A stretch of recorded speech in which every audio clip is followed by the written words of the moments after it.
Welcome to TechShift F9, the podcast dedicated to helping you reinvent your career in the age of technology. I am Maurizio Raffone, and this week's episode will discuss upskilling and reskilling throughout the stages of one's career with an amazing guest. Joining TSF9 from Hong Kong, this week we have Sean Lawrence. Sean is head of Asia Pacific for Kaiko, a leading cryptocurrency market data provider for institutional investors and enterprises. Sean's career is a who's who of banking, having worked in senior positions at global heavyweights such as ABN Amro, UBS, Deutsche Bank, and more. Sean has seen firsthand the changes happening to the world of finance over several years and embraced the new world of digital assets and decentralized finance. Sean, welcome to TechShift F9. It's fantastic having you on the podcast. Thank you. Oh, thanks for inviting me. It's fun to be here. So, Sean, one question I ask all of the guests is why? What gave you the impetus to take your incredible industry experience and market knowledge into a whole new space, and a space that some people may consider a little controversial? There's an element of just my individual personal life goals that I had originally had from when I was 16, which was to have at least 3 careers in my life and potentially 4. So there's a little element of that making me kind of somewhat different from a lot of people who always want to have a singular career through their professional life. But there was also an element where, you know, the industry I was in, which I'm grateful for, you know, the experience that I got, and I had some really kind of great times and fun times. There is an element of me just coming to the point where I think to myself, you know, there's got to be more. You know, I got to do something different. And the choice that I had originally, this is in 2017, was that I thought I was going to go do something very different. I had 2 business ideas, one of which was a physical idea, which was making bags, actually, just came about from a hobby. And another was a kind of internet-based idea. And I tried those. And starting a new business is very different from running one. So I was the CEO for ABN Amro Clearing in Japan, the local Daisho Torishimaryaku, the local CEO entity. Entity CEO, sorry. And then I was the same in Sydney. And that was $3 trillion a day was processed of financial transactions. It's a very, very significant business and a very significant role. And it's a very different, you know, from running that to running a very small startup internet business with 5 remote developers in India. And it was interesting. It was almost like kind of for the fun of trying. I had this idea that it would, you know, right, the statistics, most new businesses don't succeed. Like 9 out of 10 of them fail. So one of the ideas was just to try, right, and just to see. And it's partly about going through life and saying, I'm just not going to be normal. I'm not going to just, you know, do the average or have this kind of regular experience. I want to be more than and get to when I'm 90 and people say, Granddad Sean, you know, what did you do with your life? And tell them this kind of stuff.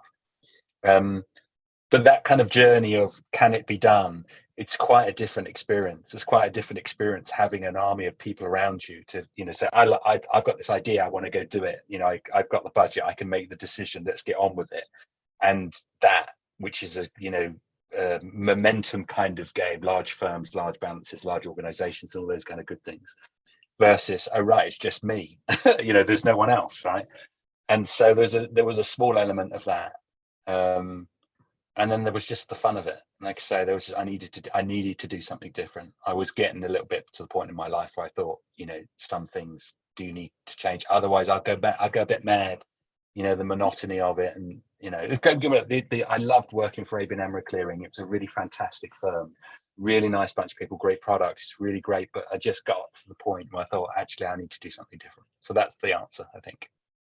Thank you. I can sympathize. But actually, it's very surprising to me is to hear that even when you're very young, you already saw ahead a multi-stage career for yourself. Was that consistent throughout your grown-up days? Like, did you know in your 20s and 30s that you were going to make a shift at some point, or was that something you sort of forgot a little bit and then at some point popped back up in your mind? No, it was always in there. And when I was 16, my father was renovating houses. My father's an architect, and so as a kind of side thing, he would buy properties, he would do them up. And so when I was 16, I was earning pocket money doing manual work, painting walls. And I spent 2 weeks with a plumber. He was 70 years old, and he told me his life story. And he had a childhood disease in the 50s, which kept him in hospital from when he was born until he was about 16. And so when he was 16, they found a cure. This was, I guess, in the late 50s or the early 60s. And he got out and he determined that he would never stop still. Right? He'd spent his entire life, all Christmases, all birthdays, this literally the entire of his childhood in hospital. And he was determined to do all these crazy things. So he was an Olympic skater, I think in the 62 or might have been the 66 Olympics. He was a gun runner in Algiers. North Africa, there was a kind of civil war in the 60s, I think, and he was actually running guns across from Spain into Algiers. Wow. And he had this really amazing life. And he basically, I was just astonished by how crazy and interesting this guy was. And it put in my mind this idea that I wanted to kind of do different. So the original plan was I would work from 20-ish until 40-ish, and I would make managing director then. And then there would be a career 40 to 60, and then 60 to 80, and then potentially 80 to 100 was the basic idea that I'd always had. And that was always the plan. And part of that is this idea that I also got, which was I read this, this is back when I was at university. There was a study done, and it said about, and sorry, we're slightly off topic, but it kind of makes sense in terms of plan, is there was a study done by some professor, and it was they took people after 20 years from graduating and they asked them two questions. The first question was, did you have a plan when you left college? And the second question was, how much do you earn? And they found that 3% of the people who left college and said, I have a plan, didn't matter what the plan was, just I had a plan. And then that 3% earned more in totality than the other 97%. And the idea of the kind of thing that says is, if you have a plan, you get somewhere, you do something.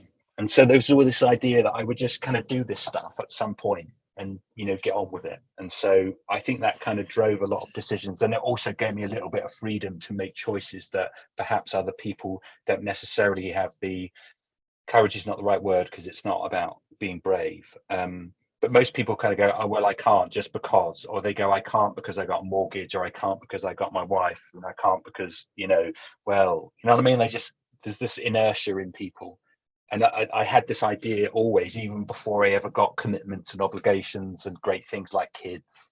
I always had this idea that the world could be variable, and perhaps I'd like to enjoy some of that variability. Thank you for that, Sean. It's eye-opening, because I'm going through certain discussions with my teenage kids about having plans. So I'll make sure I use that statistics when I have that discussion again.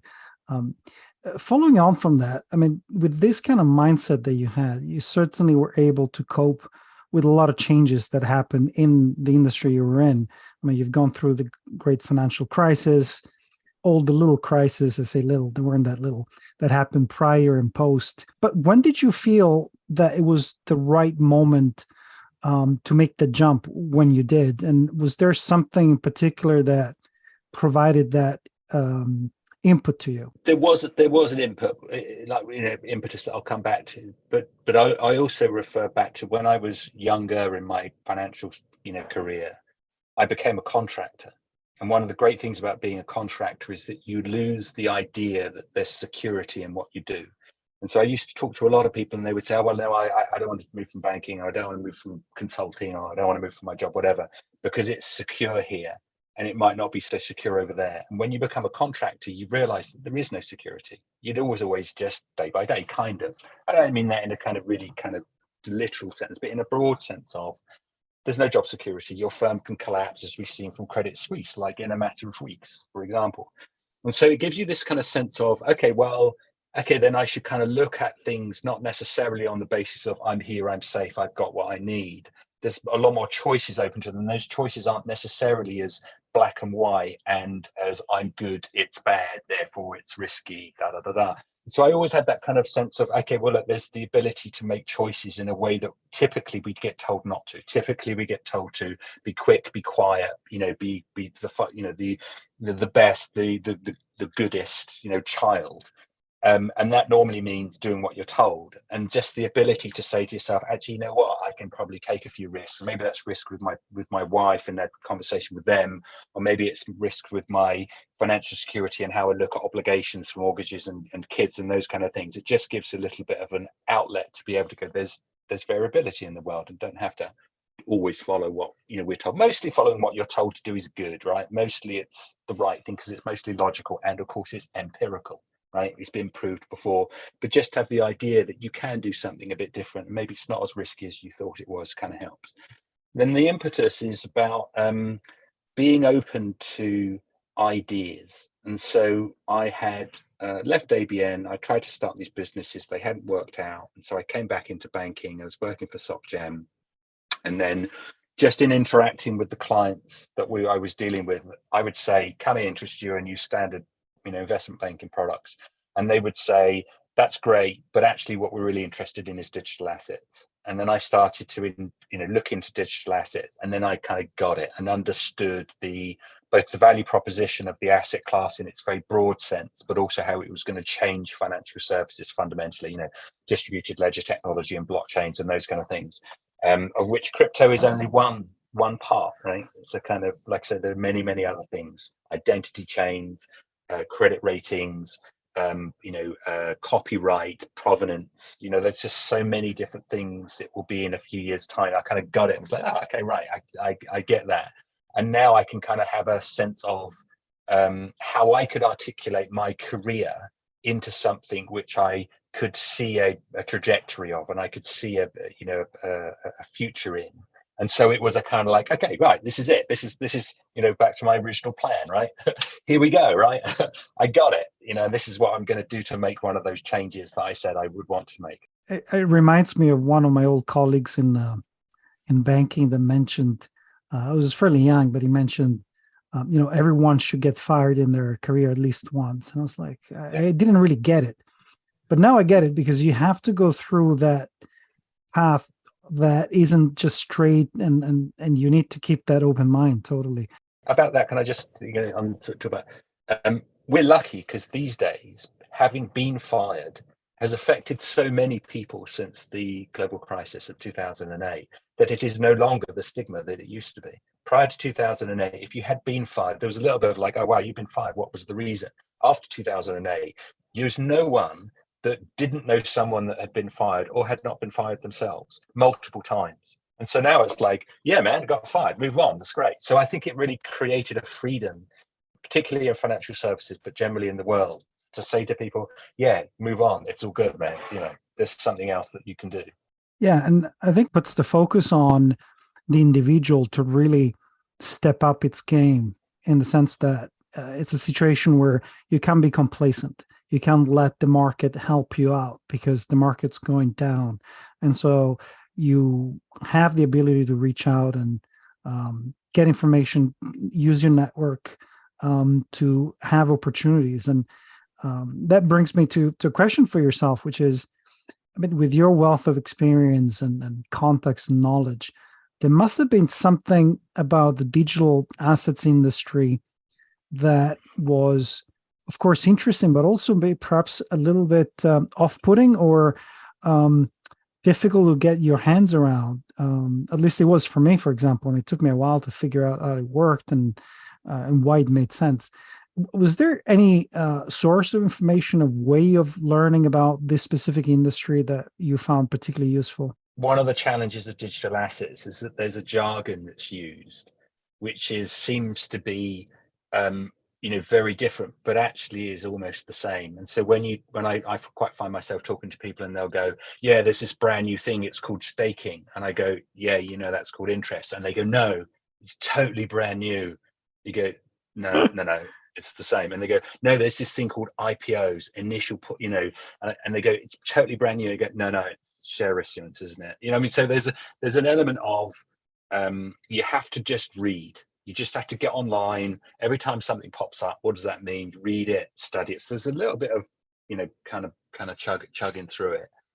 So that's the first question, just jargon, right? And that's just a hard work. You just sit down, it takes 6 months. I used to, and I recommend this to people, is to bring up Cointelegraph or CoinDesk or one of those news websites every morning, half an hour whilst you're having coffee, just read a bunch of stories. And each time you encounter a word that you don't know, just go look it up. And there's a bunch of YouTube and resources to be able to explain stuff to you. So that's pretty cool.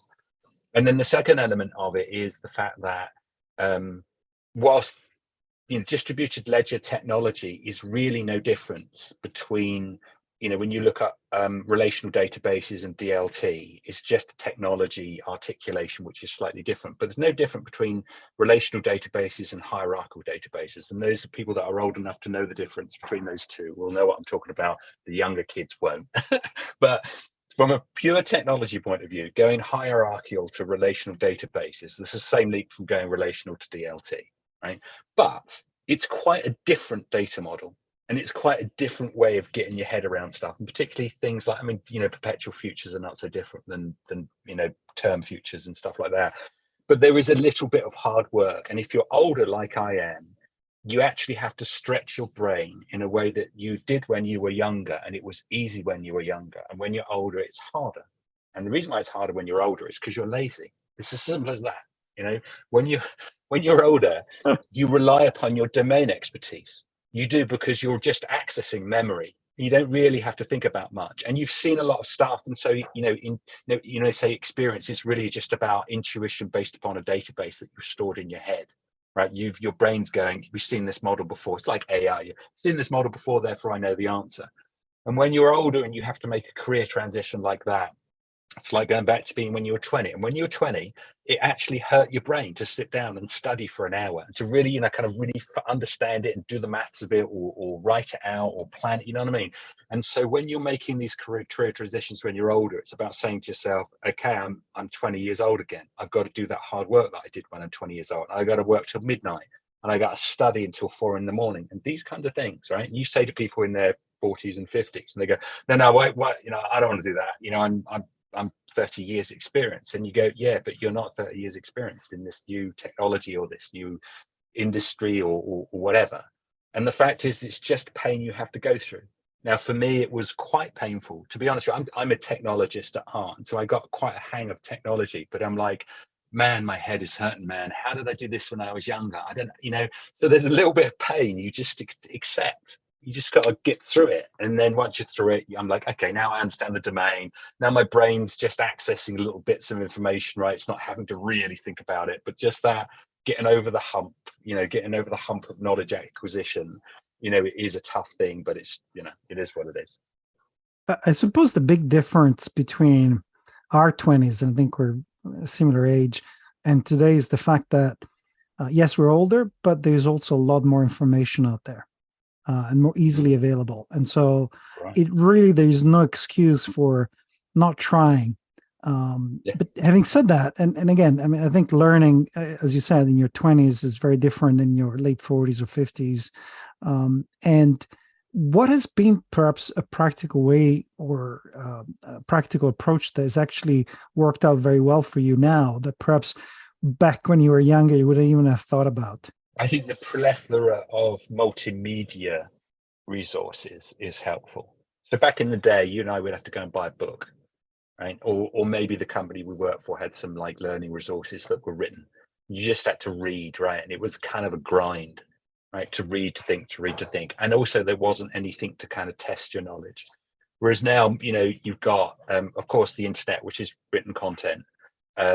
But there's also YouTube and other kind of resources like that are quite useful to be able to have variety in your learning resources that you can learn from. So, just surf YouTube for digital ledger or what's crypto or what's staking, and you find all this stuff that pops up.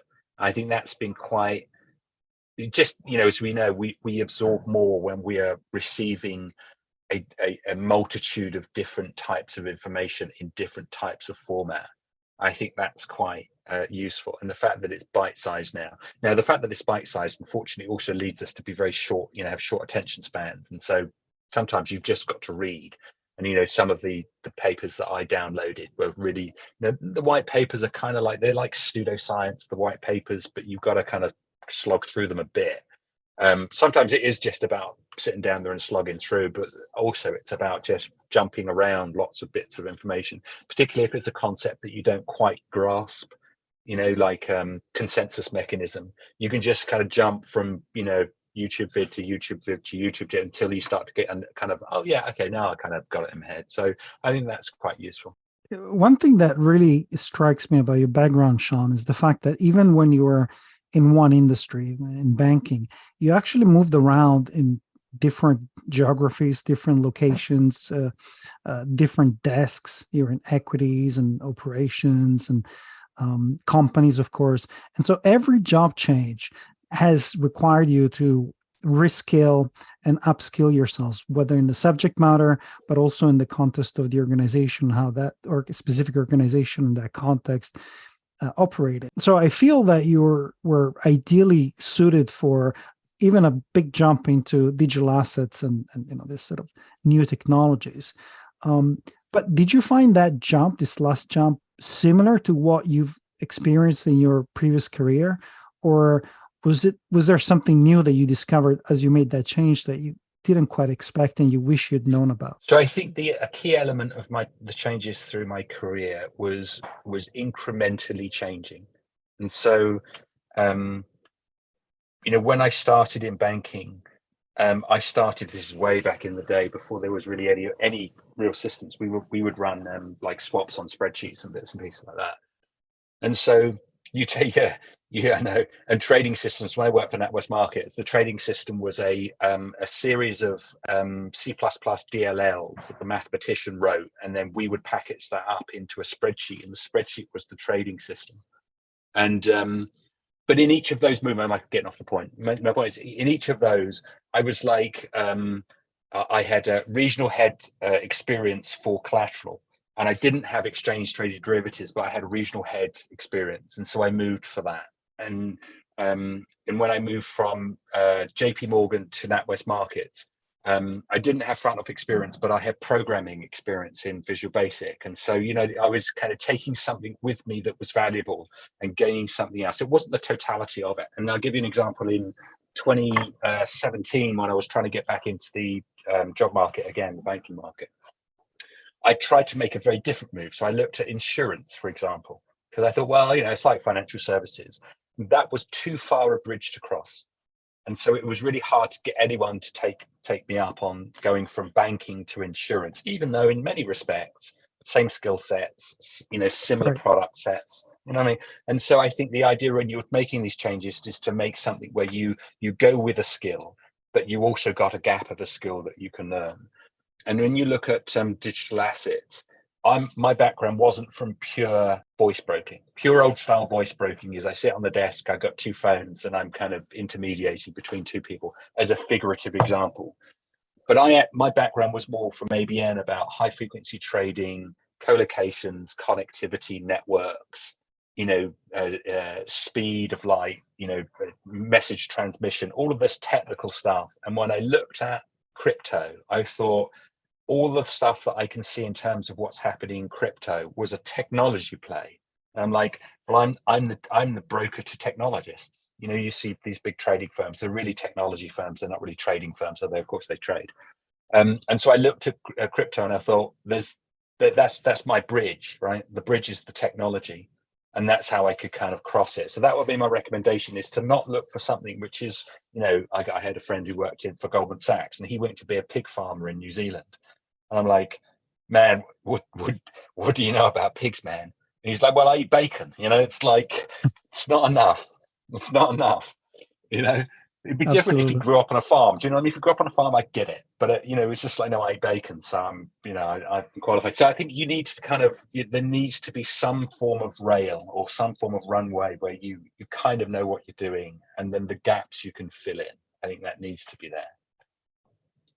I completely agree. I think being able to see where you connect into your next step in the journey is fundamental. But I think what you brought up is an extremely interesting point about the fact that even though I'm 100% sure that you would have done very well in the insurance sector, the sector itself wasn't ready to look at you and many others with the right perspective, because there are barriers that we impose to keep people out, frankly.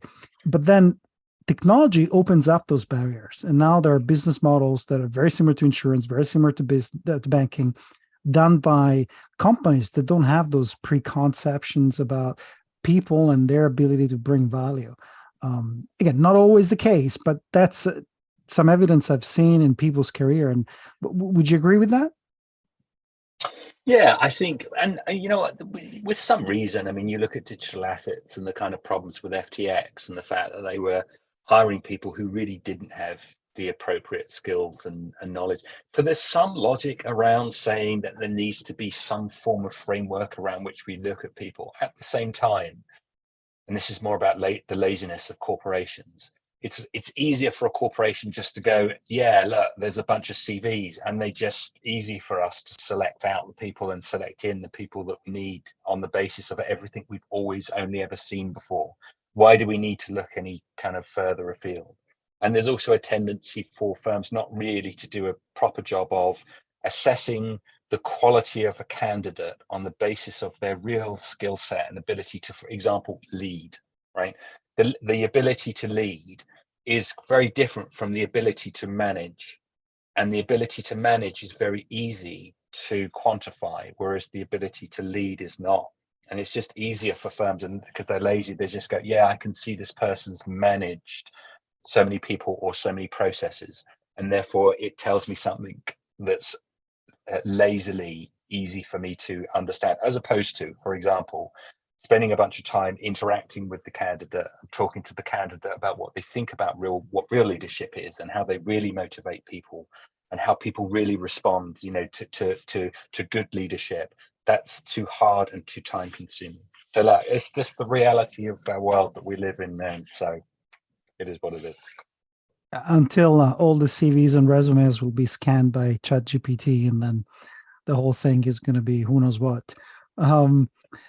Sean, we need to bring this to an end now, but one last question I have for you. You're now in a sector that is very youthful, both the sector itself and the people that work in it. How's that been from a personal perspective and still in the professional context, being able to work with a very different crowd? So I think it's a great question, and it's quite relevant to what I do. So the company I work for, Kaiko, is a really great company. They're quite young on average, and I think I'm the oldest in the firm, other than one. Maybe I'm now the oldest. And there's a couple of elements to it. One of which is when you're younger, you think that you can take over the world, and you think that you're bulletproof, and you think you know everything, and that's great and absolutely right to be when you're that young, because that's how the world gets changed. It gets changed by young ideologues thinking that they can take over the world before they get married, have kids, get responsible, get cynical and jaded, right? And that's how if we were all, you know, cynical, jaded old people when we were 20, the world wouldn't change at all. You know, we'd have no drive. We'd have no drive to kind of push stuff forward. So it's great in that respect.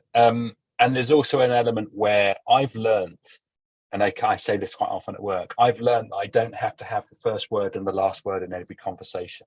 And so I'm okay to sit back, and I'm okay to let people run around and talk about how terrible it is or wonderful it is, depending on what the question or issue is at the moment. So there's a little element of being kind of, you know, more relaxed, more considered, and more balanced. But there is a difference, and you do have to pay attention to it, and you do have to avoid being condescending and avoid being patronizing and avoid being the grand old duke or the old curmudgeon. You know, a curmudgeon is like a grumpy old guy. But at the same time, on the positive edge, it's really nice being around energy and motivated people and super smart, bright people and people who are quicker than you. But you do have to kind of, you know, be careful of not feeling like you're getting too old, feeling like you're kind of being left behind. So yeah, it's a kind of interesting little dynamic, but eminently worthwhile story for when I'm 90 and my great grandkids ask me, what did I do with my life? Well, I'm sure we'll have another episode of the podcast when you're 90 to look back. Sean, it's been great. Really appreciate your time and your incredible insights. If people want to find out more about you or a company you work for, how can they do so?